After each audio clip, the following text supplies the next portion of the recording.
नमस्कार दोस्तों, आज की इस वीडियो में हम बात करेंगे सांसद और भीम आर्मी के संस्थापक चंद्रशेखर आजाद की, जो हाल ही में दिल्ली के जंतर मंतर पहुंचे और छात्रों के आंदोलन का समर्थन किया। इस दौरान उन्होंने सरकार के सामने 5 महत्वपूर्ण मांगे रखी। आइए जानते हैं पूरी कहानी शुरू से अंत तक। शुरुआत भारत में लाखों युवा हर साल सरकारी नौकरियों और प्रतियोगी परीक्षाओं की तैयारी करते हैं।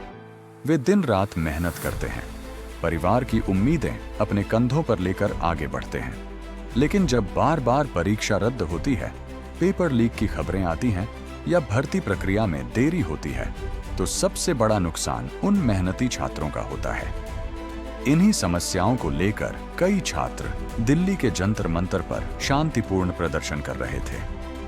उनका कहना था कि उन्हें न्याय चाहिए, पारदर्शी परीक्षा व्यवस्था चाहिए और उनके भविष्य के साथ खिलवाड़ बंद होना चाहिए। चंद्रशेखर आजाद का जंतर मंतर पहुंचना, प्रदर्शन की खबर पूरे देश में फैलने लगी। इसी बीच सांसद और भीम आर्मी प्रमुख चंद्रशेखर आजाद छात्रों के बीच पहुंचे।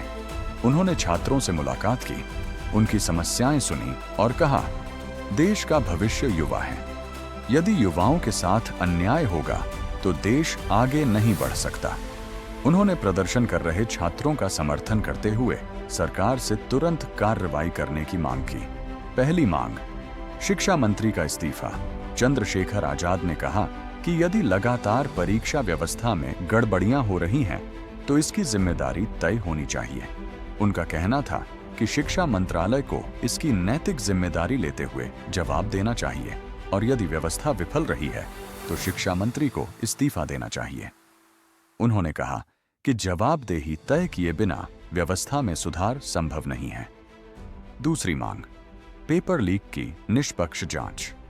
उन्होंने दूसरी मांग रखते हुए कहा कि देश भर में हुए पेपर लीक और परीक्षा घोटालों की निष्पक्ष जांच होनी चाहिए। उन्होंने कहा कि जो लोग छात्रों के भविष्य से खिलवाड़ कर रहे हैं, उन्हें किसी भी कीमत पर नहीं छोड़ा जाना चाहिए। उन्होंने मांग की कि दोषियों को जल्द से जल्द गिरफ्तार कर सख्त सजा दी जाए, ताकि भविष्य में कोई भी ऐसी हरकत करने की हिम्मत न कर सके। तीसरी मांग, परीक्षा प्रणाली में बड़ा सुधार। चंद्रशेखर आजाद ने कहा कि केवल दोषियों को पकड़ना काफी नहीं है। जरूरत इस बात की है कि पूरी परीक्षा प्रणाली को मजबूत बनाया जाए। उन्होंने सुझाव दिया कि प्रश्न पत्रों की सुरक्षा बढ़ाई जाए, डिजिटल निगरानी को मजबूत किया जाए, परीक्षा प्रक्रिया पूरी तरह पारदर्शी बनाई जाए, समय पर परिणाम घोषित किए जाएं, भर्ती प्रक्रिया में अनावश्यक देरी समाप्त की जाए। उनका कहना था कि छात्रों को न्याय तभी मिलेगा जब पूरी व्यवस्था बदलेगी। चौथी मांग, छात्रों पर हुई कार्रवाई की जांच। प्रदर्शन के दौरान पुलिस और छात्रों के बीच हुई घटनाओं पर भी उन्होंने चिंता जताई। उन्होंने कहा कि यदि किसी छात्र के साथ अनुचित व्यवहार हुआ है या जरूरत से ज्यादा बल प्रयोग किया गया है, तो उसकी निष्पक्ष जांच होनी चाहिए। उन्होंने कहा कि लोकतंत्र में शांतिपूर्ण विरोध करना नागरिकों का अधिकार है और उनकी आवाज सुनी जानी चाहिए।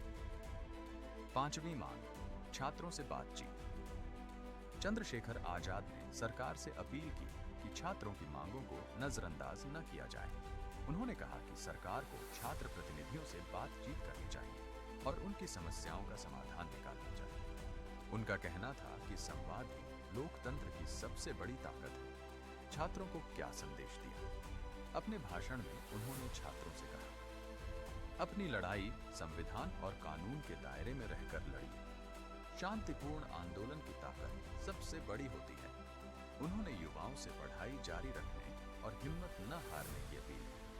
सरकार का पक्ष, सरकार की ओर से समय समय पर यह कहा गया है कि परीक्षा प्रणाली को अधिक सुरक्षित और पारदर्शी बनाने के लिए कदम उठाए जा रहे हैं। साथ ही पेपर लीक और परीक्षा से जुड़े मामलों में जांच एजेंसियां कार्रवाई कर रही हैं। इस मुद्दे पर सरकार और विपक्ष की राय अलग अलग हो सकती है, लेकिन परीक्षा प्रणाली में सुधार की आवश्यकता पर व्यापक चर्चा होती रही है। इस मुद्दे का महत्व, यह मामला केवल एक आंदोलन का नहीं है। यह उन लाखों युवाओं की उम्मीदों का सवाल है जो वर्षों तक मेहनत करके सरकारी नौकरी का सपना देखते हैं। जब परीक्षा निष्पक्ष होती है तो मेहनत करने वाले छात्रों का विश्वास बढ़ता है। लेकिन यदि बार बार गड़बड़ियां होती हैं, तो युवाओं का मनोबल टूट सकता है। इसी कारण परीक्षा प्रणाली में पारदर्शिता और जवाबदेही की मांग लगातार उठती रही है।